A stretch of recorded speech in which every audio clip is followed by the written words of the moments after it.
Hari ini aku akan mengajak kalian jalan-jalan jauh banget, ribuan tahun yang ke belakang.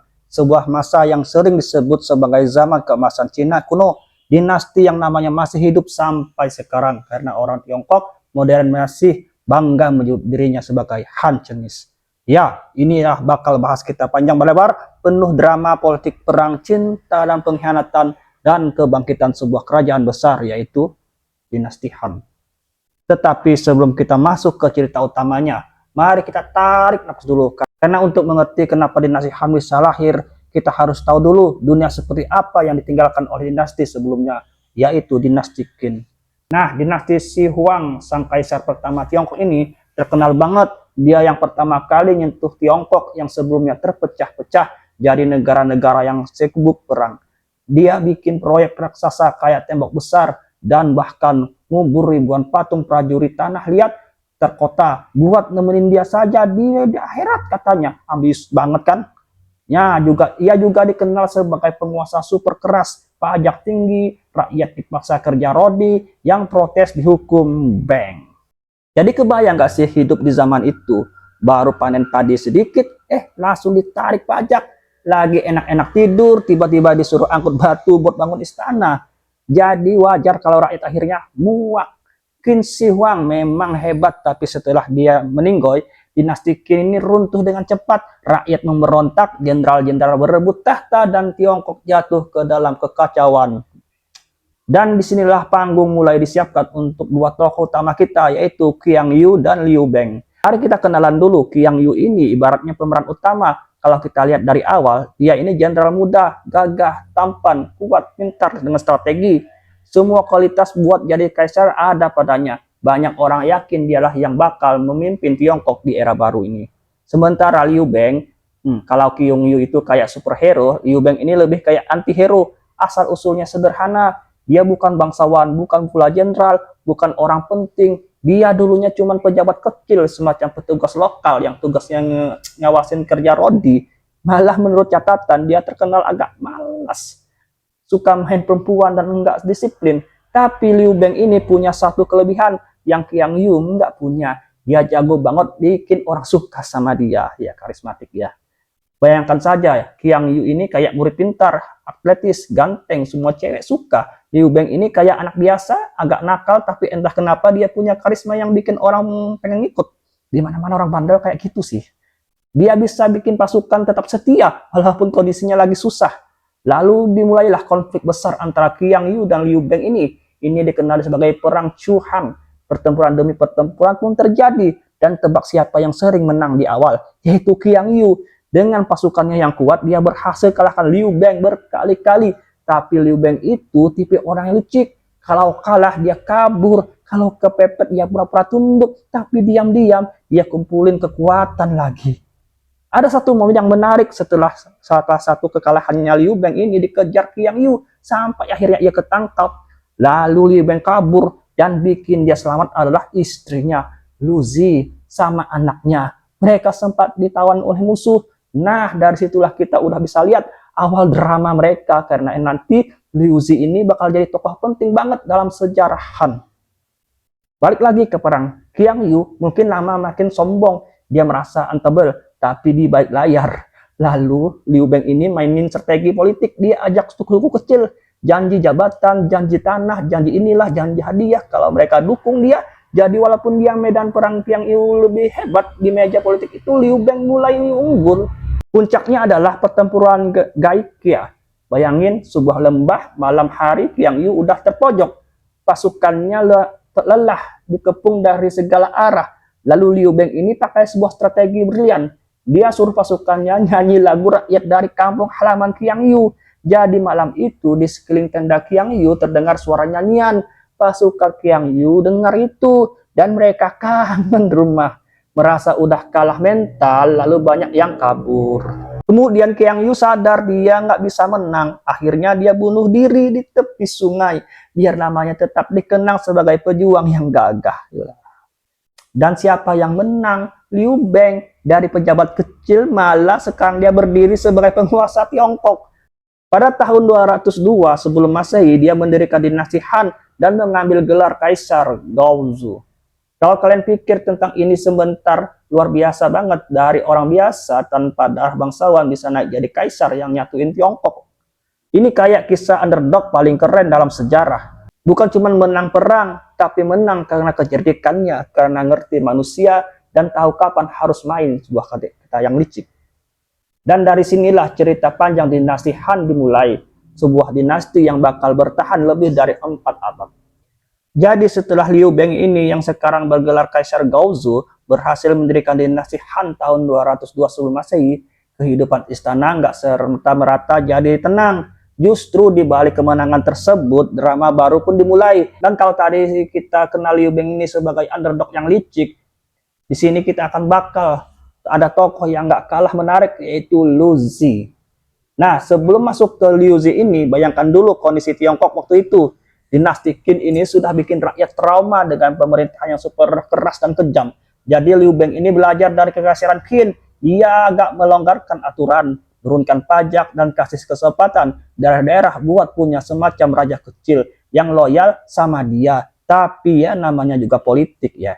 Kadang nggak sesuai dengan rencana. Banyak dari para bangsawan itu malah pengen merdeka. Jadi di awal-awal dinasti Han ini nggak stabil banget.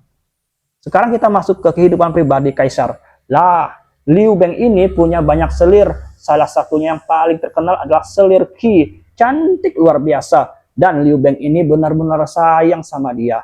Bahkan saking sayangnya, dia mulai berpikiran, gimana kalau nanti yang jadi penerusku yaitu bukan anak dari Liu Zi, tetapi anaknya selir Qi. Wah, kalau kalian kebayangkan ini, kayak drama Korea, ya kan? Atau drama-drama Cina, pasti. Memang iya banget, Liu Zi ini jelas nggak terima. Dia udah mendampingi Liu Beng dari awal perjuangan, dari masa-masa yang susah sampai akhirnya jadi sebuah kaisar. Dan sekarang suaminya malah mau buang dia demi selir baru. Kebayang nggak sakit hatinya? Dimadu. Tapi disinilah kelihatan Liu Zi ini muncul. Dia bukan tipe istri yang cuma bisa nangis di pojokan. Dia cerdas, ambisius, dan dingin. Walaupun hatinya tenang, di pelan-pelan menyusun sebuah rencana buat memastikan anaknya Pangeran Hui tetap jadi pewaris tahta. Sementara itu, Liu Beng sendiri makin sibuk dengan urusan sebuah negara. Ya harus menghadapi sisa-sisa pemberontakan, plus masih di luar, terutama bangsa nomaden Qiongmu di utara sana. Nah, bangsa ini mirip banget sama yang nanti dikenal sebagai Han penunggang kuda yang sangat tangguh. Pasukan Han beberapa kali lawan-lawan mereka di padang rumput. Seperti Liu Beng sendiri pernah hampir tertangkap dalam sebuah pertempuran.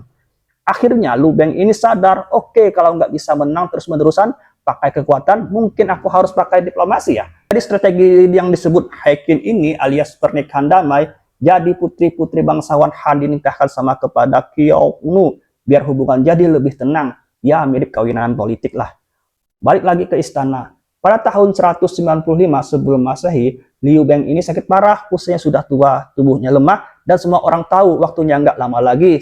Dan disinilah ketegangan soal siapa yang jadi penerus makin panas dan panas. Selir Qi terus-menerusan bisikin Liu Beng supaya anaknya Liu jadi putra mahkota. Tapi para pejabat tinggi lebih dukung Liu Zi karena mereka tahu dia punya pengaruh yang besar. Akhirnya Liu Beng wafat, gelar kaisar turun ke anak Liu Zi, yaitu Kaisar Hui. Nah, secara resmi Kaisar Hui inilah yang memerintah, tapi kenyataannya dia masih muda, nggak tegas, dan gampang dipengaruhi. Jadi siapa yang sebenarnya pegang kendali?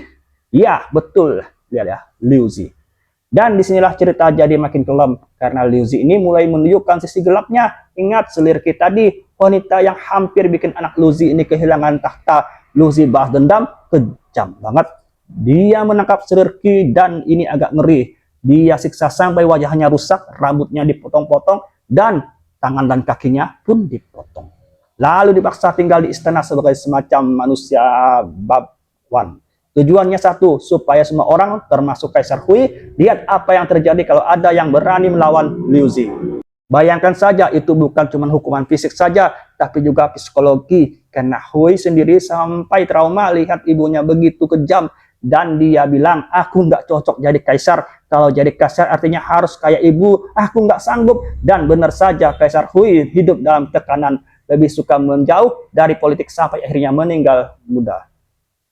Setelah itu Liu Zi makin berkuasa. Dia bahkan dikenal sebagai Maharani Juanda Liu. Dan untuk berapa tahun, dialah penguasa sejati dinasti Han. Dia pasang keluarga di posisi penting, bikin klan Lu super kuat maksudnya.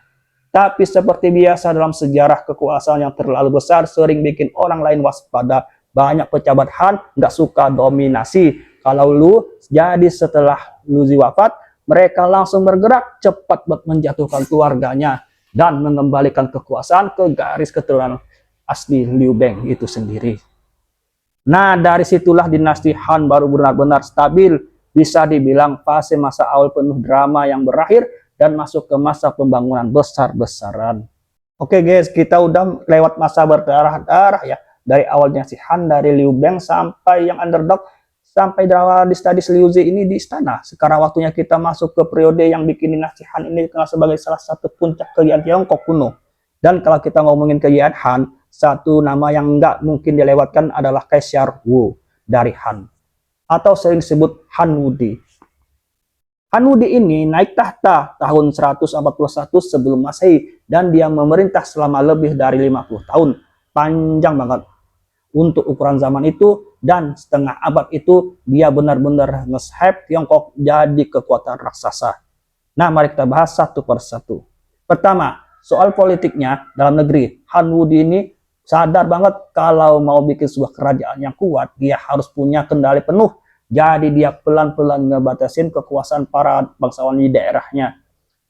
Ingat kan dari awal Liu Beng ini kasih kelonggaran dengan raja-raja kecil. Nah, Han Wudi ini nggak mau itu jadi ancaman. Dia cabut hak istimewa mereka, ganti dengan sistem pejabat yang langsung ditunjuk pusat. Dengan begitu semua jalannya ke satu titik, yaitu kaisar.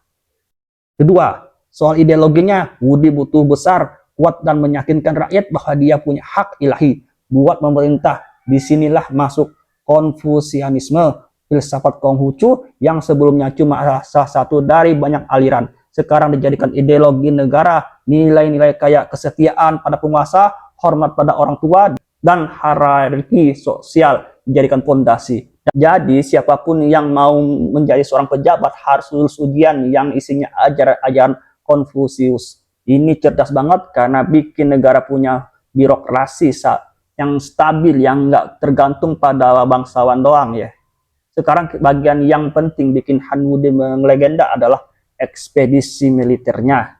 Musuh utama tetap bangsa nomaden, Xiongnu di utara. Kalau tadi sebelumnya kita lebih banyak kompromi lewat koin politik, Han Wudi beda, dia agresif, dia perkuat pasukan kavalerinya, kirim jenderal-jenderal terbaik kayak Wei Qing dan Hou Kobing bikin nyerang balik Xiongnu. Hasilnya wilayah Han makin luas, bahkan pasukan Han bisa didorong oleh Wen Fu yang jauh ke barat, bikin mereka pecah dan yang kabur sampai ke Asia Tengah.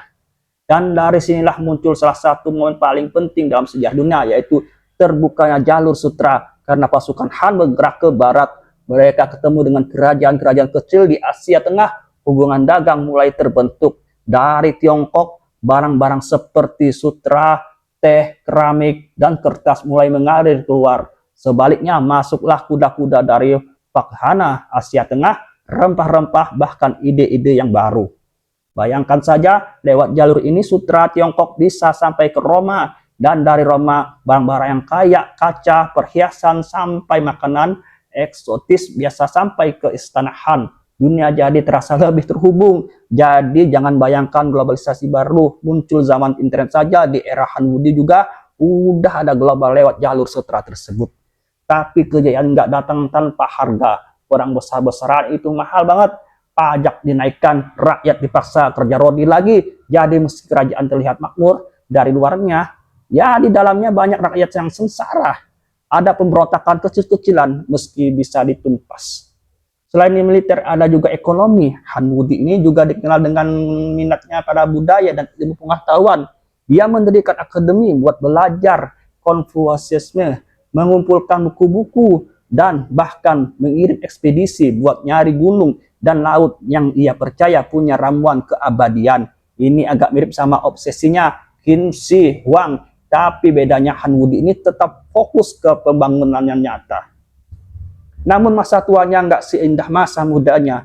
Kaisar Wudi ini jadi semakin paranoid. Dia takut akan adanya pengkhianatan di sekitarnya. ada cerita tentang kasus penyihir. Dia yakin ada orang-orang pakai sihir buat ngerutuhin dia. Akhirnya banyak pejabat tinggi dieksekusi gara-gara tuduhan yang entah berantah itu yang belum tentu benar. Bahkan keluarga sendiri pun nggak luput. Di akhir hayatnya ini Kaisar Wudi nggak nyesel dengan banyaknya darah yang bertumpah-tumpah.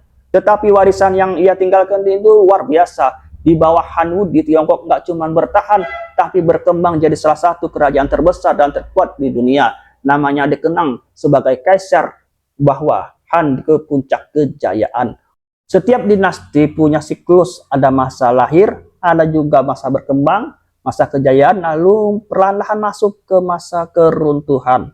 Dinasti Han pun nggak luput dari pola ini. Setelah lebih dari 4 abad, akhirnya Han tumbang. Dan prosesnya penuh intrik, politik, korupsi, dan pemberontakan dari rakyat. Jadi setelah era kejayaan Kaisar Han ini, Han tetap kelihatan kuat, tetapi mulai retak. Barang besar-besaran pun tumbuh, biaya besar, pajak makin tinggi, tanah makin terobsesi, dan dari tangan bangsawan yang kaya akibat rakyat kecil makin miskin.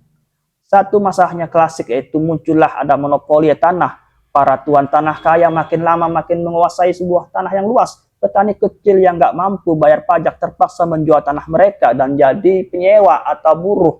Nah, negara kehilangan basis pajaknya karena tanah yang dikuasai tuan tanah sering lolos dari kewajiban. Ini bikin keuangan negara pun goyah.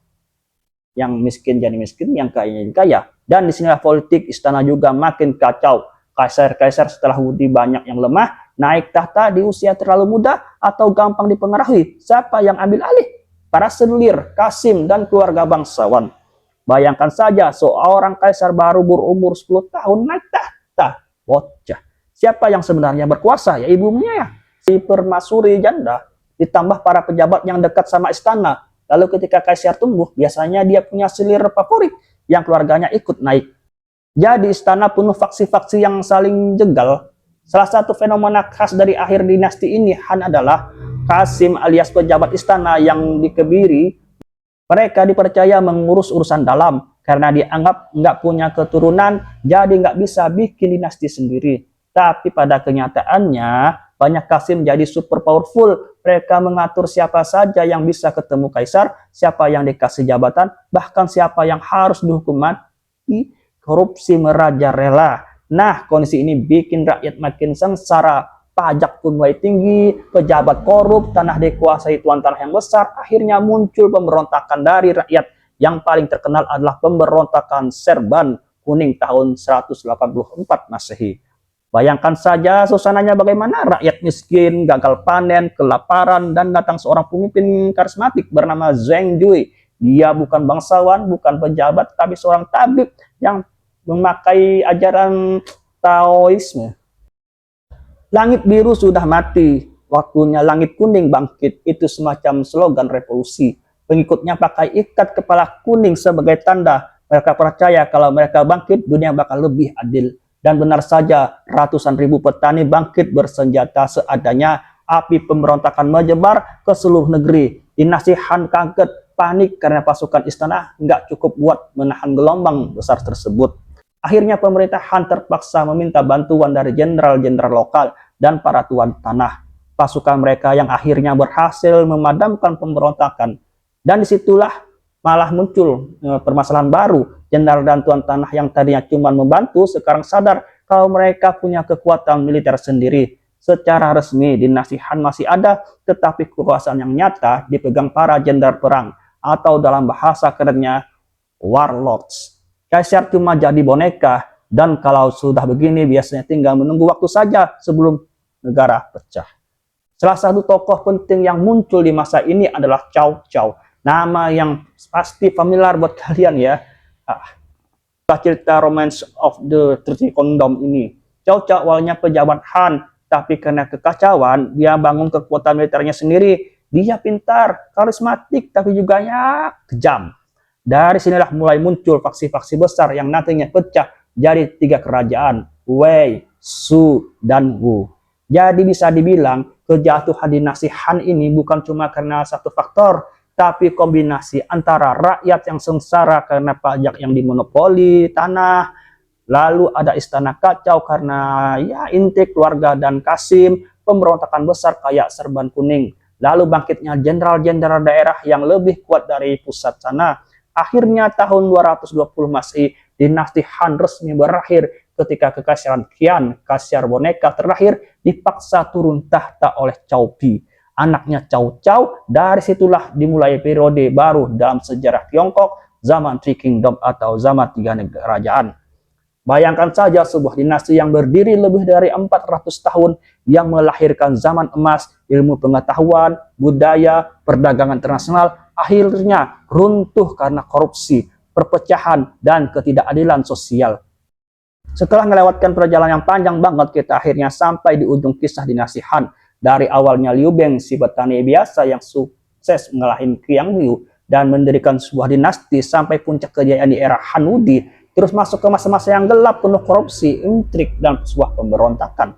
Tapi sebelum menutup, kita coba tarik nafas sebentar, terus tanya, apa sih sebenarnya warisan terbesar dari dinasti Han buat dunia ini? Yang pertama, dinasti Han itu sendiri sampai hari ini mayoritas itu etnis di Tiongkok menyebut mereka diri ini sebagai orang Han. Itu artinya dinasti Han bukan cuma sekedar dinasti, tapi udah menempel banget dalam identitas bangsa mereka. Namun sebuah dinasti bisa hilang kalau cuma sekedar pemerintahan. Tapi kalau udah jadi identitas etnis, itu artinya pengaruhnya benar-benar dalam. Lalu kemudian ada fondasi budaya dan filsafat. Han adalah masa ketika Konfusianisme dijadikan dasar sebuah negara. Nilai-nilainya tenang, hormat orang tua, kesetiaan pada negara, pentingnya pendidikan, semua itu masih nempel sampai sekarang di budaya Asia Timur, bahkan di luar Tiongkok sana juga masih menggunakannya. Pengaruh Konfusianisme terasa di Korea, Jepang, dan Vietnam. Itu teks-teks klasik dikumpulkan, arsip sejarah, ditulis astronomi dan matematika mulai berkembang.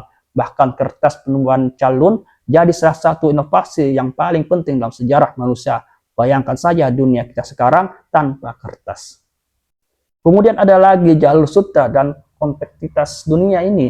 Han Wudi mengembangkan perdagangan internasional lewat jalur sutra. Dari situ barang, ide, agama, dan budaya mengalir di lintas benua. Sutra, rempah-rempah, logam, mulai sampai musik dan jalan-jalan antar negeri. Bahkan agama Buddha masuk ke Tiongkok lewat jalur ini. Jadi Han bisa dibilang pionir globalisasi awal.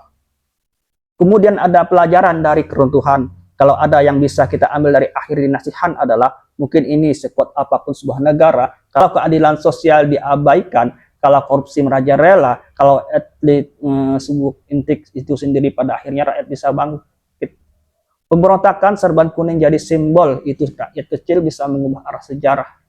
Kejatuhan Han bukan berarti segalanya berakhir. Justru dari runtuhan Han lahirlah salah satu periode yang paling legendaris dalam sejarah Tiongkok, yaitu zaman Three Kingdom atau zaman tiga kerajaan. Dari situlah muncul tokoh-tokoh seperti Liu Bei, Guan Yu, Cao Cao, Zheng Liang yang sampai sekarang masih hidup di imajinasi orang lewat novel Romance of the Three Kingdom, atau biasanya kalau kami main Dinasti Warrior. Jadi bisa dibilang kalau Han nggak runtuh, mungkin kita nggak bakal punya salah satu kisah paling epik dalam sejarah dunia ini.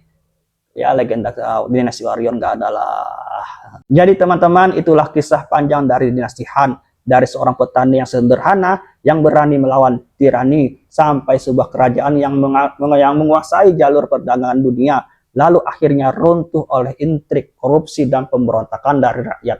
Dinasti Han mengajarkan kita dua hal yang besar. Kekuatan sebuah bangsa ada pada rakyatnya, bukan cuma pemimpinnya. Sejarah selalu berulang, kejayaan bisa datang, tapi juga bisa hilang kalau lupa pada keadilan. Dan mungkin itulah alasan kenapa sejarah penting untuk kita ceritakan lagi. Bukan buat menghafal tanggal atau nama, tapi buat mengerti sebuah pola, karena siapa tahu kita bisa belajar, nggak ngulangin kesalahan yang sama. Apakah dinasti Han sekedar kisah dari masa lalu, ataukah justru cerminan buat kita di masa depan ini? Itu semua balik ke kita lagi, bagaimana cara kita memaknainya. Allahu a'lam bishawab. Assalamualaikum warahmatullahi wabarakatuh.